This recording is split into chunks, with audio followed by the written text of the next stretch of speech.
Good afternoon. How are we all? Yeah, that doesn't sound good to me. It sounds like I'm half asleep. And I don't know how you could be half asleep. That was a great presentation. Give Katrina another hand. That was fantastic. And can I also acknowledge the traditional owners of the land we're gathered on and honour their elders, past, present and emerging, and any other First Nations people in here. We live in a country that is very diverse, and sometimes we think we're 200 years old. We're on Aboriginal land, always was, always will be. I'm going to talk about suicide today, and I'd also like to acknowledge those in the room who have a lived experience of suicide. It's a taboo subject, has a lot of stigma around it. It's far more prevalent than we think, yet doesn't get talked about. Just out of curiosity, if you're courageous, how many people here have lost a friend, a family member, someone they know to suicide? Yeah, thank you. That's more than 50% of the room. When we go on construction sites, that's what we see. 50 to 90%. And sometimes if I say, keep your hand up if it's more than one, more than two, the record is 9. So we know that it's in the room, and if me talking about suicide triggers anything in you or whatever, I'll be here afterwards and I'll stay here as long as I need to help you through whatever needs to happen. If you need to get up and leave, then by all means do that. I was reading recently, they said that suicide is death by loneliness. And I remember the words of Mother Teresa when she was in Australia. She said, loneliness is the new leprosy, and no one wants to touch a leper. And it really prompted me to think about who would be in the room today. Is it possible to come to this conference, register, put your name tag on, go to the great sessions that are on, eat and leave, and meet no one? That we can be in a crowd and be lonely. We can have a supportive family and be lonely. We can be in workplaces with people who care about us and who are efficient and feel really lonely because we don't make the connections. So I want you all to stand up. This will scare you. This is part of the adult education principle that the mind will only take in what the bum can endure. I'm going to give you 1 minute. This is what I want you to do. In that 1 minute, I want you to make contact with as many people around you as you can. I want you to touch them appropriately. I'm thinking you'll shake hands. If you know them, you might hug. I just want you to hug them, introduce yourself first name and say, it's great that you're here. Go.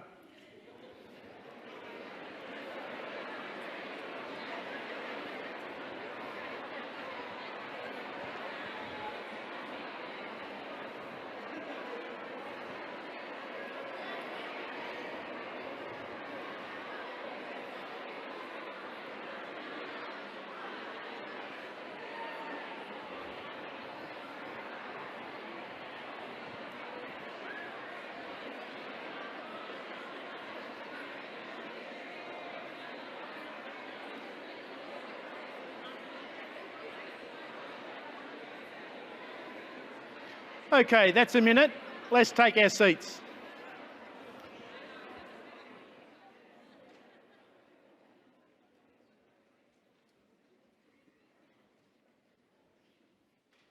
Thank you for that. And apologies to all the introverts there going, you want us to do what? And all the extroverts are going, forget about the session, let's just keep this going, this will be fabulous. I want to talk a little bit about mates in construction. I've got a heap of slides. I may or may not get through them. I may or may not use them. And as you can see, we've got a good looking construction building there, and I'll come back to that. I love construction. Everything we walk on, everywhere we drive, everywhere we live, everywhere we work, was at some stage a construction site. It's awesome stuff. It leaves a legacy. Sometimes thousands of years old.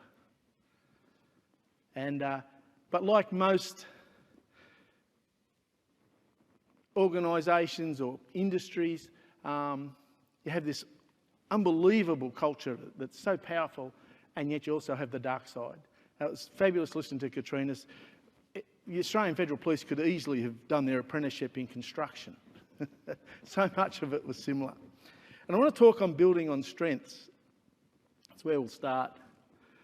And when we started 10 years ago, we actually had the evidence that we had significant issues with suicide. We were 2.5 times the national average, and our young workers, 15 to 25, were actually worse than that. If you want to put it in realistic terms, we lose 30 workers to death on site every year. Now, I can tell you, if that was police, if that was teachers, or that was butchers, we'd have royal commissions coming out our ears. But if it's construction, that's okay. It's not. But if you happen to be a young worker working in construction, you are 10 times more likely to die of suicide than you are an accident at work. And so we knew we had an issue. Now, services were not the problems. You know, in construction we had free EAP services and lots of stuff that was there for people, but hardly ever got taken up. And when we started this, the Building Employees Redundancy Trust in Queensland said, here's the report with some recommendations. It was a longitudinal report done from the Australian Institute of Suicide Research and Prevention out of Griffiths Uni. It was a really substantial piece of work. And they said, here's $300,000. We have no idea what you're going to do, but just make it the world's best practice. Oh, I thought that's easy. And we looked at what hadn't worked in the past. We're talking about a culture that is 98% men. Now, what's a man's gift to the world? Don't rush me. No? I mean, we fix problems. We fix broken stuff. That's what we're really good at. You give us a problem, we fix it. My wife teaches grade 2. Every now and then she'll come home and she'll say, John, I say, how's your day, honey? This, and she starts telling me about the problems at work. Before she has even finished, I have the solution, and she is so appreciative.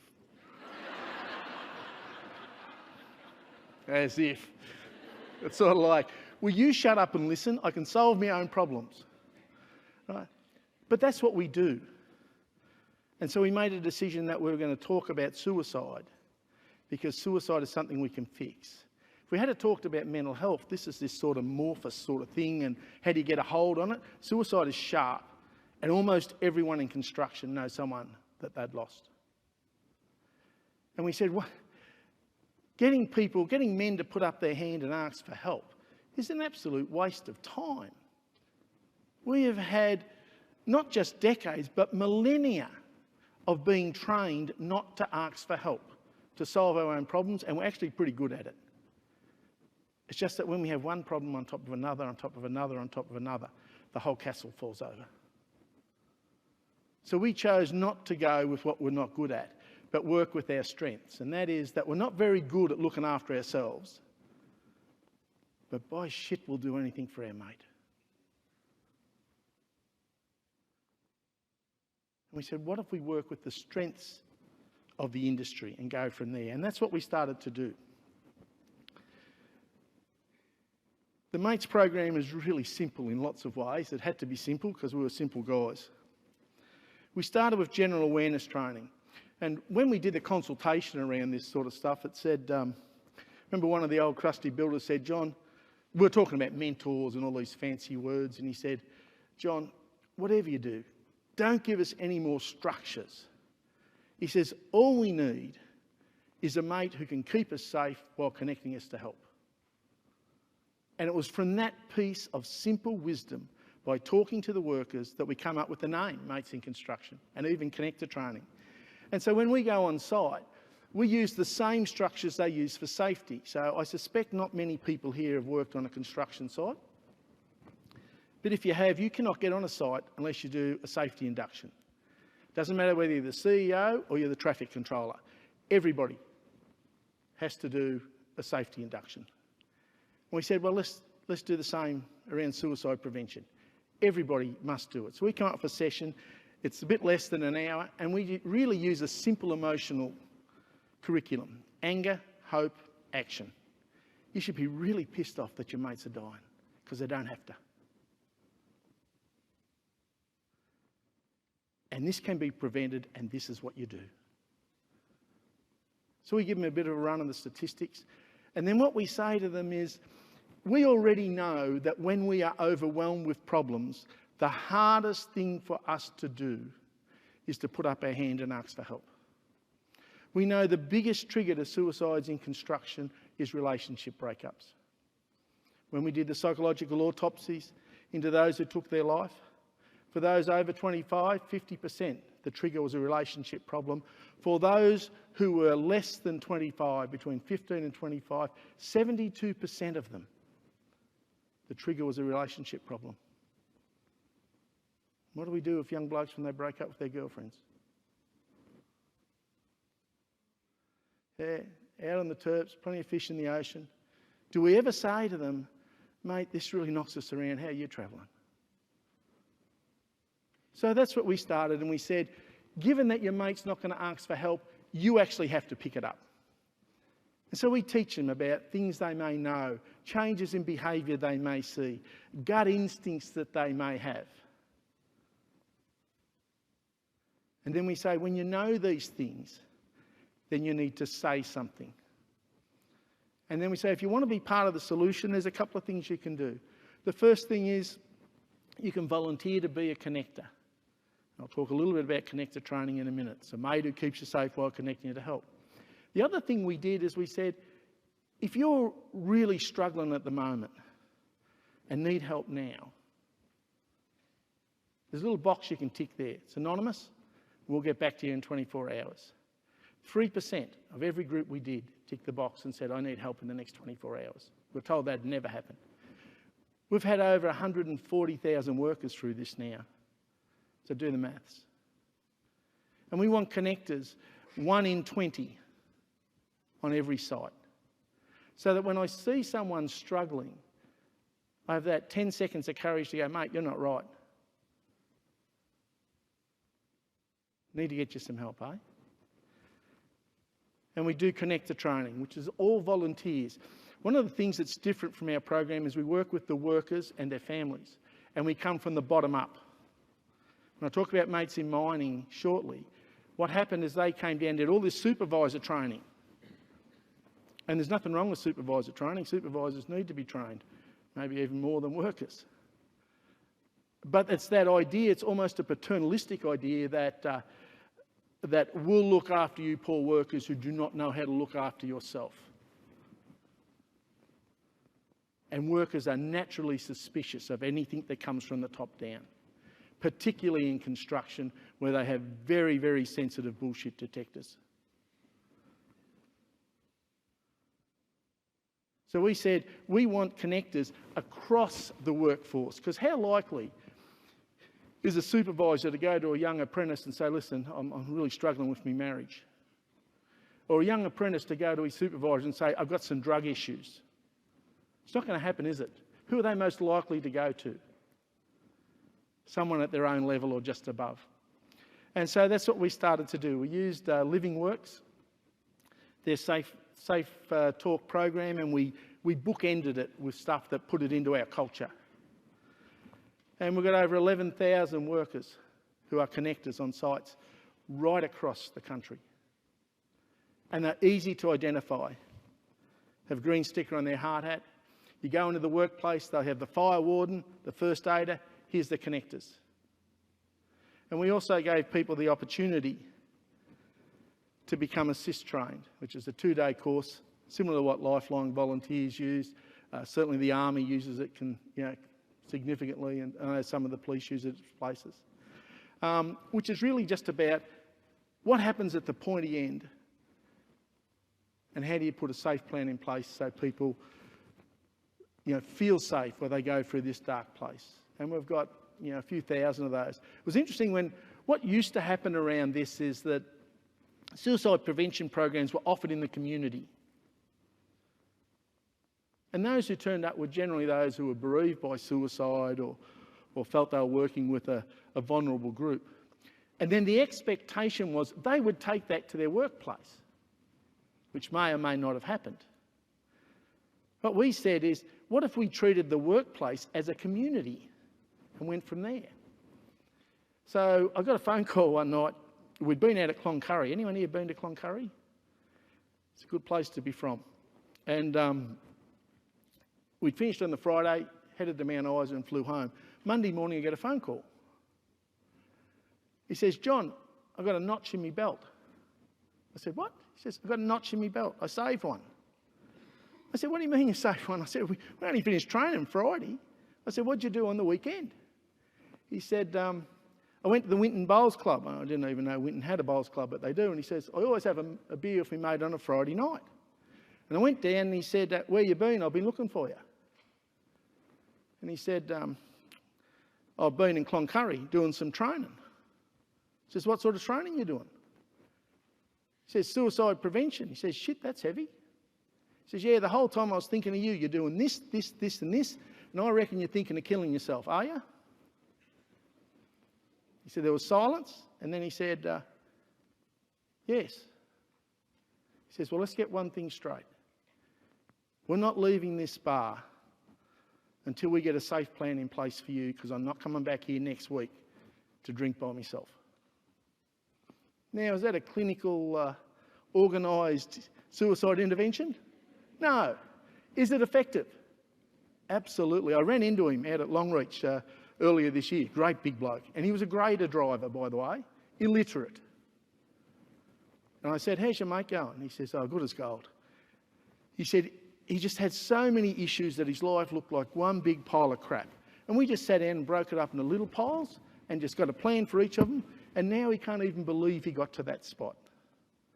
So on the basis of that, we thought, we have no idea what these workers do with the training that we give them. So we did a little piece of research, and we got 69 assist workers agreed to be involved in a small project. And we asked questions like, is your workplace supportive?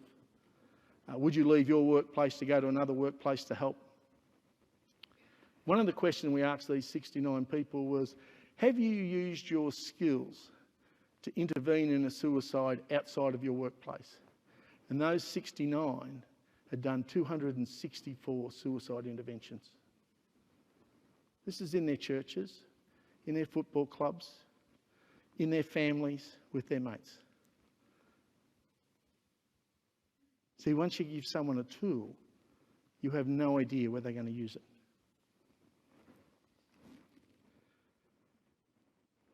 In the back end, we have case management. It's like touch case management. We don't duplicate services. We don't do any counselling. We simply do up a plan. We hook people up to the services that are there that can help them with their issues, whether that's legal, whether that's mental illness, whether that's they need to be dried out, whether they need industrial help. But the one thing that we do is we always follow up, particularly with men. If they go to a counsellor, they don't like them, they don't go back, but they also don't tell anyone. So the follow-up has been really important. And we've recently partnered with Standby, and we do postvention, which is support after. It's really prevention. It's sort of what Katrina was talking about. When you have a suicide, that community becomes at risk of more suicides. It's prevention of clusters and things like that. And so we use our community, following some of the Standby stuff, to actually build, strength and safety after suicides. We're research-based. We started collecting data when we started. We had no idea what for, but we just knew that no one believed that a plumber and a teacher could pull anything like this off, particularly when one was a Danish communist and the other was an Irish Catholic. But because we'd been broken by life ourselves and struggled with our own suicidal thoughts at different times, we knew what didn't work. And we try to use some of that wisdom and that passion to help broken blokes to get through. And we were fortunate enough in the very early days to partner with Professor Graham Martin. Some of you would know Professor Graham Martin. And he sort of helped us along the journey.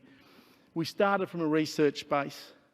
which was the ASREP report that said we had significant issues. And then we didn't just go, well, this is what the industry needs. We actually went to the industry and say, here's the evidence that we have a problem. What do you think we should do?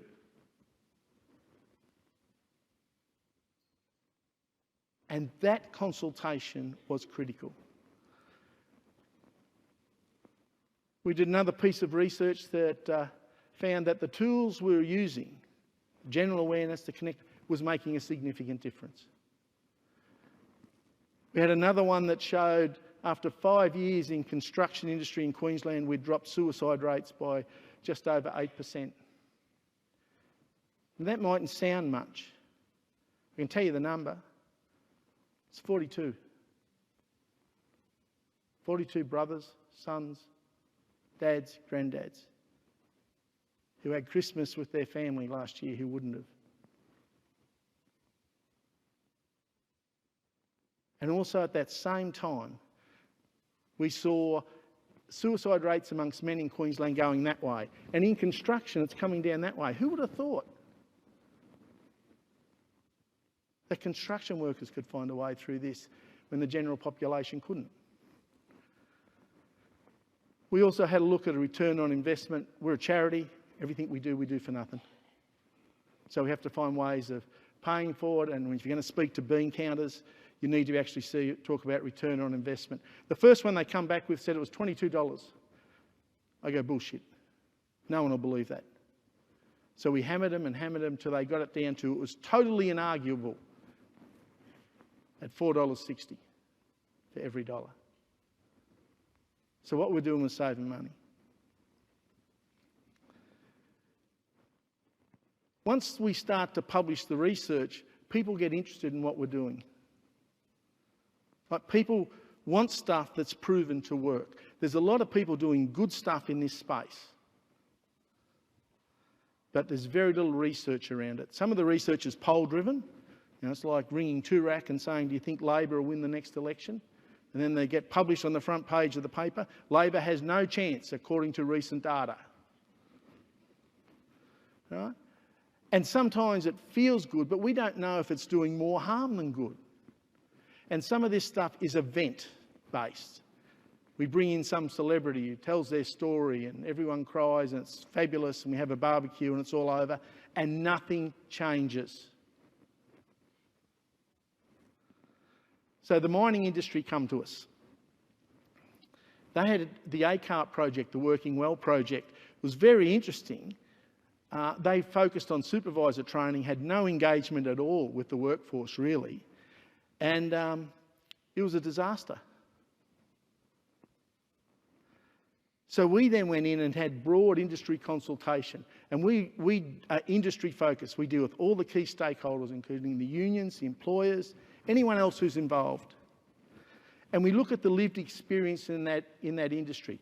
Suicidality, what had worked, what their structures are, what are the politics. These are highly contested fields politically. And then go, what do you think will work here?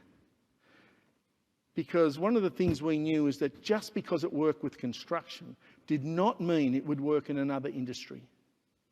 And we certainly weren't arrogant enough to believe that we knew what would work. So we went into mining, very different than construction. We got hold of a great guy, Andrew McMahon, who came out of it to help do the blueprint into mental health in the mining industry. And he stayed mates in mining. And it was fantastic. We did a pre-post 6, 12, 18 months. Really positive stuff that came back. Increased help offering rather than help seeking as much. 13% of workers had suicidal thoughts that year. Had over 3,000 workers engaged. We did trial on 4 mines. We're now on 17 mines and we have a waiting list coming out our ears.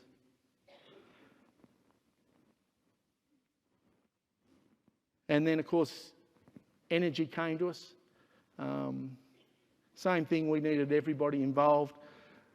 We got all the key ones in. Energy is very different than mining and different than construction. We just use the same sort of process of saying, you tell us what works with you.